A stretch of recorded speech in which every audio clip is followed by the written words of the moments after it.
हे what's up guys, welcome back once again. दोस्तों, आज की कहानी जो एक्सप्लेन करने जा रहे हैं उसका नाम है मैगी।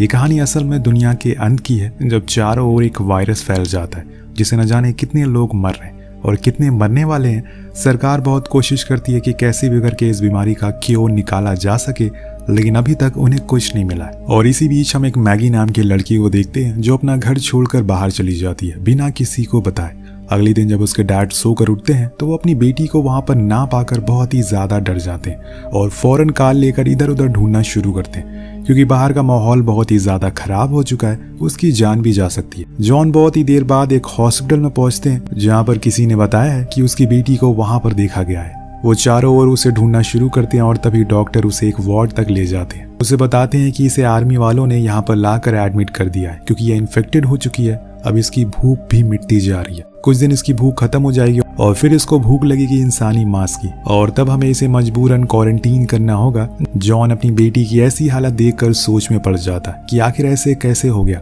दरअसल जॉन एक अच्छा नामी इंसान होता है, उसकी कई लोगों से जान पहचान होती है और इसीलिए उसने एक बड़े डॉक्टर से सिफारिश लगाकर उसकी बेटी को रिलीज कर दिया है।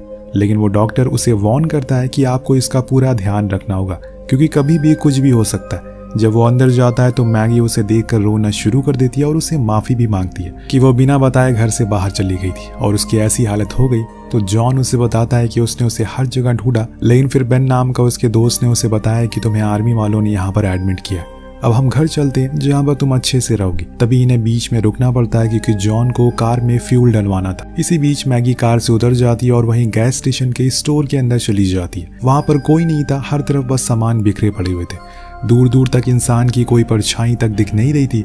शायद यहाँ पर काम करने वाले लोगों को उन लोगों ने मार दिया हो।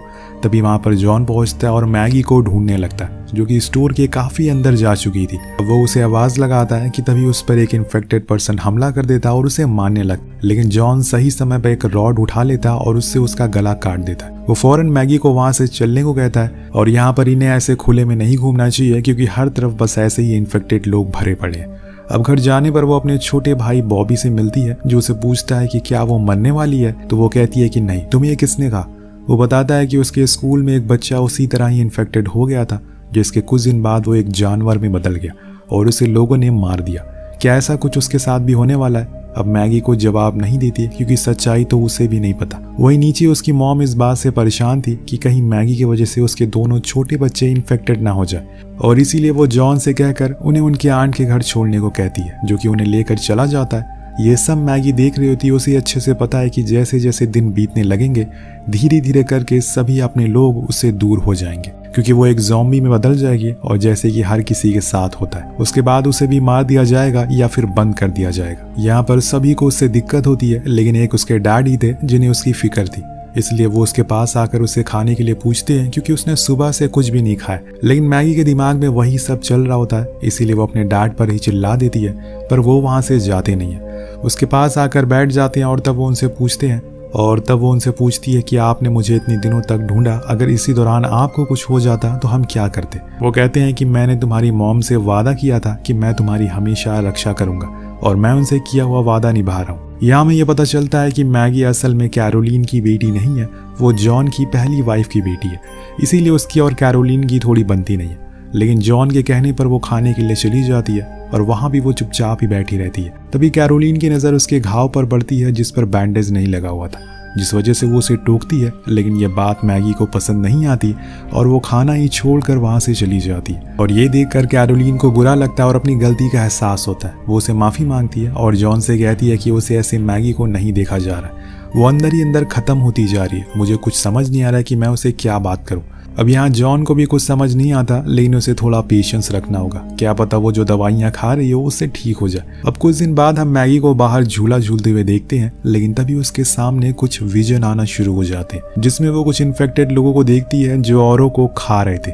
इसी चक्कर में वो झूले से गिर भी जाती है और उसकी उंगलियों में भी चोट लग जाती है। जब ये चीज़ कैरोलिन देखती है तो फौरन उसके पास भागते हुए आती है और उसे उठाने की कोशिश करती है, और तभी उसकी नज़र उसकी फिंगर पर जाती है जो कि टूट चुकी थी। अब वो उसे लेकर जल्दी से अंदर जाती है और डॉक्टर को कॉल लगाती है, लेकिन अब धीरे धीरे करके मैगी की वो चोट अजीब तरह का रंग दिखाने लग गई थी उसका खून काला होने लगा था और इसी बीच वो किचन में रखे हुए एक चाकू से अपनी उसी उंगली को काट लेती है, जिसमें उसे बहुत ज़्यादा दर्द होता है और इसी चक्कर में वो फिर से घर से भागने लगती है। लेकिन तभी उसके सामने 2 लोग आ जाते हैं जो इन्फेक्टेड थे और ये उसी के पड़ोसी हुआ करते थे और उन्हें देखकर वो डर जाती है और वो क्या करे। लेकिन तभी उसके डैड एक बार फिर से उसे बचाने के लिए आते हैं और वो पहले तो उनसे बात करने की कोशिश करते हैं क्योंकि उसमें एक बच्ची भी होती है, लेकिन वो नहीं मानते तो मजबूरन उसे उन्हें मानना ही पड़ता है। जिसके बाद वो मैगी को लेकर अंदर जाते हैं और तभी वहाँ पर पुलिस आती है, जिसमें ऑफिसर क्लार्क होते हैं जो कि जॉन के काफ़ी अच्छे दोस्त हैं। वो उसे समझाते हैं कि तुम्हें पता है कि तुम्हारे पड़ोस वाले क्यों इन्फेक्टेड हो गए। असल में उन्होंने अपनी वाइफ जो कि इन्फेक्टेड हो गई थी उसे क्वारंटीन में रखने से मना कर दिया, इसीलिए उनके घर में एक एक करके सभी लोग इस बीमारी का शिकार हो गए। तुम्हें भी अपनी बेटी को क्वारंटीन में भेज देना चाहिए। लेकिन जॉन नहीं सुनता और उससे कहता है कि तुम भले ही मेरे अच्छे दोस्त हो, लेकिन अगर तुम मेरी बेटी को ले जाने के लिए आए हो तो मुझसे बुरा कोई नहीं होगा। क्लार्क समझ जाता है, इसीलिए वो चुपचाप वहां से चला जाता है। अब जब रात में जॉन सो रहा होता है तो उससे कुछ आवाजें आती है जो कि मेन गेट से आ रही थी। वो बाहर देखता है तो वहां पर बॉनी बैठी हुई थी जो कि उसकी पड़ोसन है और आज जिन 2 लोगों को जॉन ने मारा है वो उसी के हस्बैंड और बच्चे थे। दरअसल बॉनी इन्फेक्टेड नहीं हुई लेकिन उसकी बेटी हो गई, इसीलिए वो उसका और हस्बैंड दोनों ही रात में बारी बारी उसकी देख रेख करते थे। लेकिन एक दिन उसके हस्बैंड ने उसे उठाया नहीं और फिर अगले दिन वो उसे कहीं भी दिखाई नहीं दिए। पर आज पुलिस ने उसे बताया कि वो दोनों मारे गए। वो जॉन से रिक्वेस्ट करती है कि वो उन्हें देखना चाहती है सिर्फ एक बार, तो वो बॉनी को लेकर उनकी लाश के पास जाता है जिसे देखकर वो बहुत रोती है। लेकिन जॉन के पास इसके अलावा कोई भी ऑप्शन नहीं था, इसीलिए बॉनी भी उसे कुछ नहीं कहती। अब कुछ समय के बाद वहां पर एम्बुलेंस आती है और उनकी लाश को लेकर चली जाती है। कहानी और आगे बढ़ती है और नेक्स्ट डे उनके पास डॉक्टर बर्लिन का कॉल आता है जो जॉन से कहते हैं कि वो मैगी को लेकर चेकअप के लिए आ जाए।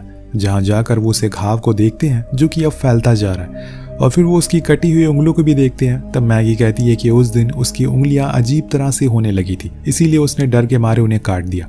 पर डॉक्टर उसे समझाते हैं कि ऐसा कभी मत करना, तुम अब ठीक हो रही हो और तुम्हारे अंदर अब काफी सुधार भी आ रहा है। लेकिन जॉन को पता था कि डॉक्टर झूठ बोल रहा है, इसीलिए वो रोने लगता है और बाहर आ जाता है, जहाँ पर डॉक्टर उसे अकेले में सच बताता है कि तुम्हारी बेटी बहुत ही ज्यादा स्ट्रांग है, लेकिन उसका वायरस अब तेजी से फैलता जा रहा है। धीरे धीरे उसकी भूख भी कम हो रही है। डॉक्टर उसकी ऐसी हालत देखकर उसे 3 चॉइस देते हैं। पहली ये कि वो उसे क्वारंटीन कर दे जहाँ पर उसका अच्छे से इलाज होगा। दूसरी चॉइस कि वो उसे अपने घर में ही रखे और वहाँ पर उसे वही दवाइयाँ दे जो क्वारंटीन के टाइम पे दी जाती है, लेकिन इसमें उसे बहुत ही ज़्यादा दर्द होगा और ऐसे उसे तब तक करना होगा जब तक वो मर नहीं जाती। और तीसरी और आखिरी चॉइस ये है कि वो अभी इसी समय उसे मार दे, जो कि वो कभी नहीं करेगा। जॉन रोने लगता और वो तीनों ही चीजें नहीं कर सकता, पर उसे कैसी भी करके अपनी बेटी की जान बचानी है, इसलिए वो उसे लेकर सबसे पहले तो अपने घर जाता है। अब इन सब से मैगी को बहुत ज्यादा चोट पहुंची थी, इसीलिए वो पूरे रास्ते चुपचाप बैठी रहती है, जो कि जॉन देख रहा होता है और इसी वजह से वो उसका पसंदीदा गानों को चलाना शुरू कर देता है। फिर दोनों उसको एंजॉय करते हुए घर आ जाते हैं, जहाँ पर डिनर पर भी वो दोनों कैरोलिन के साथ मस्ती करते हैं और उसकी बेइज्जती भी करते हैं। सभी को पता था कि ये मैगी के लिए उसके आखिरी पलों में से एक है, इसीलिए कोई भी एक मौका नहीं छोड़ रहा था उसके साथ इन पलों को बिताने के लिए। अब डिनर के बाद वो सोने के लिए चली जाती है, पर कुछ देर बाद उसे फिर से और वही सारे विजन आने शुरू हो जाते हैं, जिसकी वजह से उसकी नींद टूट जाती है। वो नीचे अपने डैड के गैराज में जाती है, जहाँ पर वो खुद की कार को ठीक कर रहे थे। वो दोनों ही एक दूसरे से काफ़ी बातें करते हैं, जिसमें जॉन उसकी मॉम के बारे में बहुत सी बातें बताता है, जैसे कि वो दिखने में बहुत ही ज़्यादा खूबसूरत थी और तुम बिल्कुल उन्हीं पर गई हो क्योंकि तुम भी उनकी तरह स्ट्रांग हो। उनका हमेशा से यही सपना था कि तुम एक अच्छी पायलट बनो, लेकिन शायद ये किस्मत को मंजूर नहीं था, तभी ये सब होने लगा। अब वो थोड़ा इमोशनल हो जाता है, पर मैगी के सामने रोता नहीं है। तभी घर पर एली आती है, जो कि मैगी की स्कूल फ्रेंड है। वो उसे थोड़ा सा बाहर ले जाना चाहती थी, जहाँ पर और कुछ दोस्त मिलकर बॉन फायर कर रहे हैं। जॉन हाँ कर देता है, जिसके बाद हम मैगी के दोस्तों को देखते हैं, जिसमें ट्रेड भी होता है। वो भी उसी की तरह इन्फेक्टेड था, लेकिन फिर भी उसके दोस्त उसके साथ उसे अकेला नहीं छोड़ते। सभी अपनी पुरानी यादों को शेयर करने लगते हैं। यहाँ मैगी जब ट्रेड से बात करती है तो उसे पता चलता है कि जब वो अपने दोस्त से मिलने के लिए गया तो उसे पता नहीं था कि वो अपने लास्ट स्टेज पर है और इसीलिए उसने उसे काट लिया, जिसके बाद वो भी इन्फेक्टेड हो गया। हालांकि मेरे डैड ने उसे उसी समय शूट कर दिया, लेकिन तब तक बहुत देर हो गई। ये सब सुनकर मैगी उसका हौसला बढ़ाती है और कहती है कि जिसकी किस्मत में जो लिखा हो वो होकर रहता है, हम कुछ भी कर ले हम उसको बदल नहीं सकते। ये बोलकर वो दोनों करीब आ जाते हैं और एक दूसरे को किस करते हैं। अब कुछ देर में सूरज निकल आता है। एली मैगी को उसके घर पर ड्रॉप कर देती है, लेकिन जाते हुए वो उससे कहती है कि वो उसे नेक्स्ट वीक मिलने के लिए जरूर आएगी और ये बताते समय वो रोना शुरू कर देती है और उसे गले से लगा लेती है। उसे भी ये अच्छे से पता है कि मैगी के पास अब बहुत ही कम समय बचा है और यही हकीकत, वो ज़्यादा दिन सर्वाइव नहीं कर पाएगी। जब वो घर पहुंचकर खुद को मिरर में देखती है तो उसे पता चलता है कि उसका फेस अब धीरे धीरे करके चेंज हो रहा है। उसकी दोनों आंखें अब फेडेड होने लगी है, लेकिन वो अपने डैड को आवाज़ लगाती है और जॉन अभी वहाँ पर मौजूद नहीं होता, इसीलिए वो कैरोलीन को आवाज़ लगाती है, जो उसके पास आकर उसके चेहरे को देखती है। यहाँ उसकी दोनों आंखें इन्फेक्शन की वजह से सफ़ेद हो गई थी। तभी वो उससे कहती है कि मॉम, मुझे खाने की खुशबू आ रही है, डैड कुछ बना रहे हैं क्या? अच्छा छोड़िए, आप मुझे आई ड्रॉप ला कर दे दो। वो ड्रॉप लेने के लिए चली जाती है, तब उसे पता चलता है कि किचन में कुछ बन ही नहीं रहा है। असल में वो खाने की खुशबू तो उसके अंदर से आ रही थी और ये लास्ट स्टेज के सिम्टम होते हैं। वो उसे आई ड्रॉप ले जाकर दे देती है, पर हम यहाँ पर कैरोलीन के हाथों में एक शार्प कैची देखते हैं, क्योंकि उसे डर था कि कहीं वो उसे ना खा ले या फिर ज़ॉम्बी में ना बदल जाए। यहाँ मैगी उसे दोबारा पूछती है कि क्या कुछ बन रहा है, पर वो कुछ जवाब नहीं देती और वहाँ से फौरन चली जाती है।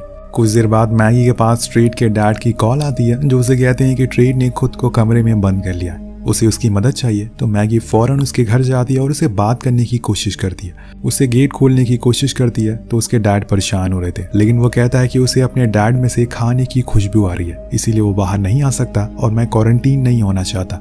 यहाँ हम उसकी सिचुएशन को देखते हैं जिसमें उसकी आंखें पूरी तरह से काली हो चुकी है, उसका खून भी काला हो गया है जो कि उसकी नसों से विजिबल हो रहा है, और ये सब लास्ट स्टेज आने पर होता है। अब मैगी उसे बहुत समझाती है कि इतने पे वहाँ पर कुछ ऑफिसर आ जाते हैं जो उसे क्वारंटीन सेंटर ले जाने के लिए आए थे। वो उसे गेट खोलने के लिए बोलते हैं, पर वो ऐसा नहीं करता और उन्हें मजबूरन गेट को तोड़ना पड़ता है और उसे ज़बरदस्ती पकड़कर वो ले जाते हैं। ये सब मैगी देखकर बहुत ही ज़्यादा डर जाती है और रोने लगती है, क्योंकि उसे पता था कि आने वाले समय में उसके साथ भी यही सब होने वाला है। उसे अपने दोस्त के लिए बहुत बुरा लगता है, लेकिन दोस्तों अगर उन्होंने ऐसा नहीं किया तो उसके डैड भी इन्फेक्टेड हो सकते। कहानी आगे बढ़ती है। जब मैगी घर आती है तो उसे जंगल से किसी की आवाज़ आ रही थी। वो अपने डैड की बंदूक लेकर फौरन उसके पास जाती है तो वहाँ उसे भेड़िया दिखता है जिसे किसी ने केज में बंद करा था। कुछ समय बीत जाता है और वो वापस आती है तो उसके मॉम डैड उसकी ऐसी हालत देखकर बहुत ज़्यादा डर जाते हैं। उसके पूरे मुंह पर खून लगा हुआ था, वो तेज तेज चिल्ला रही थी। कैरोलीन जॉन से कहती है कि फौरन इसे क्वारंटीन कर देना चाहिए, लेकिन वो ऐसा नहीं करेगा।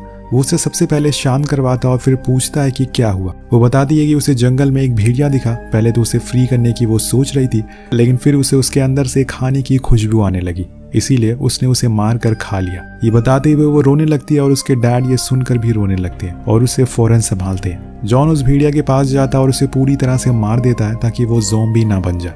अब इन सब चीज़ों से कैरोलीन बहुत ही ज़्यादा डिस्टर्ब हो चुकी थी, इसीलिए वो अगले दिन जॉन से कहती है कि उन्हें मैगी को पुलिस के हवाले कर देना चाहिए, जो कि उसे यहाँ से ले जाएंगे। लेकिन जॉन अभी नहीं मानता। वो अपनी बेटी को ऐसे मरने के लिए तो छोड़ नहीं सकता। तो कैरोलीन गुस्सा हो जाती है और फैसला करती है कि अब वो इस घर में तभी आएगी जब मैगी जा चुकी होगी। इसीलिए अब यहाँ पर जॉन और मैगी दोनों ही अकेले बचते हैं। जॉन रात भर बहुत सोचता है कि क्या उसे मैगी को जाने देना चाहिए, और उसका बार बार उसे अपनी वाइफ से किया हुआ वादा याद आता है, जिसकी वजह से वो रुक जाता है। अगले दिन 2 ऑफिसर उसके घर पर आते हैं जो मैगी को देखना चाहते थे, लेकिन जॉन उन्हें अंदर जाने से मना करता है और फिर उन दोनों के बीच में हाथापाई होने लगती है। और तभी दूसरा वाला ऑफिसर उस पर बंदूक तान देता है और इसी समय मैगी वहां पर खड़ी हो जाती है, जो कि पहले से काफी बेहतर थी। और ये देखकर वो दोनों ऑफिसर पीछे हट जाते हैं और कहते हैं कि हम फिर से वापस आएंगे अगले हफ्ते, तब तक तुम्हारे पास समय है। अब जॉन मैगी को लेकर उसकी मॉम के गार्डन में जाता है और उसे बताता है कि ये उसकी मॉम की आखिरी निशानी है जिसे मैंने संभाल कर रखा हुआ है। तभी मैगी उसे देखकर रोने लगती है और अपने डैड से कहती है कि अगर वो ज़ॉम्बी बन गई तो उसे मार देना, क्योंकि वो किसी और को तकलीफ नहीं दे सकती, उन्हें खाकर। अब ये सुनकर जॉन भी रोने लगता और उसे जोर से गले से लगा लेता। वो चाह कर भी कुछ नहीं कर सकता, पूरी तरह से बेबस और मजबूर हो चुका है वो। और यही हाल होता है जब कोई अपना हमसे दूर जाता है। अब उस रात डॉक्टर बर्लिन घर आते हैं और वो जॉन को वो दवाइयाँ देते हैं जो क्वारंटीन के समय में उसे दी जाती है, और इसके साथ वो उसे एक सलाह भी देते हैं कि तुम्हें इस पिल की नहीं बल्कि एक बुलेट की जरूरत है। ये पिल उसे हर रोज तड़पाएगी और गोली उसे एक दिन में दर्द खत्म कर देगी, बाकी चॉइस तुम्हारी है। जॉन घर जाता है तो देखता है कि मैगी जमीन पर लेटी हुई है। वो डर जाता है और फौरन उसके पास जाकर उसे उठाने की कोशिश करता है, लेकिन तभी वो उसे काटने के लिए आगे बढ़ती है। जॉन उसे याद दिलाता है कि वो उसका डैड है। तब जाकर वो शांत होती है और फिर वो उसे उन दवाइयों को खिलाकर सुला देता है और खुद उसके पास बैठकर पूरी रात पहरेदारी देता है। लेकिन दोस्तों, सुबह उसकी आंख लग जाती है और यहाँ मैगी को उसकी लास्ट स्टेज पर देखते हैं, जहाँ पर वो पूरी तरह से ज़ॉम्बी में बदल चुकी है।